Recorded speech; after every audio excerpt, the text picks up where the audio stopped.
Hey everyone, this is Sam. We are coming to you from round 5 of the Australian ProMX Championship today, where Jed Beaton has just put on an absolute clinic here, beating his teammate Aaron Tanti and the entire field, just putting on an absolute demolition in races 1 and 2 of the MXON class.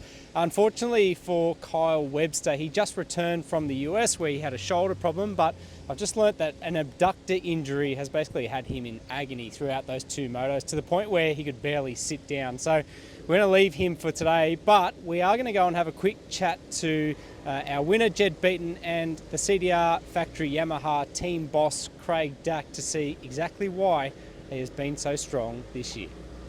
So Craig, I guess as days go, both your boys at the top of the box. Doesn't really get much better than that for Yamaha, does it? No, we've had these moments before, but it's been a couple of years, and you know, last year with Jed breaking his femur, leading the championship, and Aaron broke his neck at the start of the year. So we've had a lot of things against us in the last couple of years, and we've been just working at getting the riders' confidence back, crossing our T's, dotting our I's, focusing on the 1%ers. And we're just starting to pop out the other side last round. Yeah. And we've got all that momentum behind us now. As you can see, the riders just got so much confidence. The equipment's really good. The whole team is bonding, and it's just when you're in these moments of winning, Yeah. you know, it's like the seas open up. You know, the trees are greener, the sky's bluer, and Yeah. you know, you can smell things and taste things better. So we're just in that wonderful little purple patch at the moment. But we've got to keep our focus about us. There's still 3 rounds to go, so there's still, you know, what's that, 170, 150 points still available. Yeah. So anything can happen. It's a cruel sport, Yeah. but we'll take this confidence and keep moving forward. Just to see the way that Jed's ridden today, well, in fact both your boys, like on another level, right? Compared, when you look at this is the best guys in the country, and today he was on another level. But just watching Jed each year, he just gets smarter and smarter how he goes about it. You know, he's always had the speed, and he's chipped away and made himself better every year, and every week he gets himself a little bit better. If you watch those motos, then Aaron was behind him for the first few laps, but that's just Jed settling in and watching where the lines are and experimenting a bit on the track and seeing where it all goes. And once he gets comfortable, about 3 or 4 laps in, then he starts to go. Yeah. And then throughout the whole race, if you watch the telecast, which you'll see it closer than you can here, and just some of the unique lines that he takes, it's just something special. So, Yeah. and you know, and also we're just so wrapped with Aaron. Like, Aaron's only 1 point off second in the championship now. Yeah. So, happy days. Yeah. Well done on today. It just looked like you were completely in the zone then. Is that kind of how it felt? Yeah, a little bit.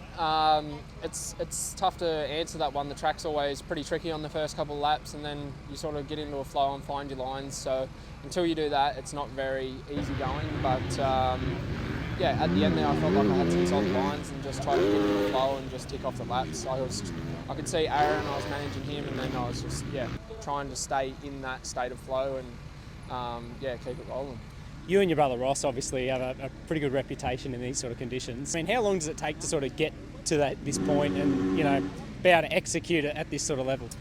A long time. Like, it's definitely taken me a lot of years, and like even from previous years in Europe, you're so young, but still you got to try and manage that. And I feel like if I went and done that again, I could be much better. But everyone says that in the end of their career. So I'm just trying to work on things that I think that I should have done when I was there, and then building that back here.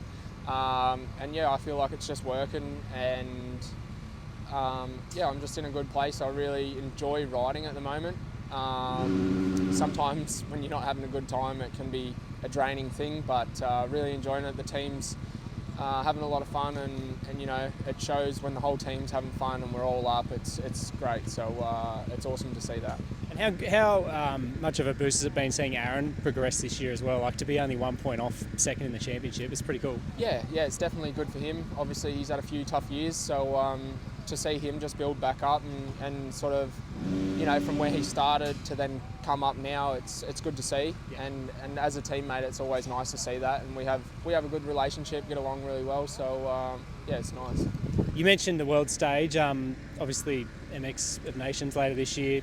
I think you belong on the world stage. Is that kind of the ultimate goal for you, to win this and then to go on to do that? Yeah, definitely. It's always been a dream of mine to go and represent the country, and it's a shame the boys don't want to do it, but I'm sure we'll still go and represent our country the best we can. We'll have a strong team, and Yeah, well, I think we're just got to go there, heads held high, and just do the best we can, which is what you do every weekend. But on a world stage like that, and sort of all the pressure and everyone there, it's a little bit different. So it'll be cool to see some younger guys, and with my experience, try and like help them get through a weekend like that.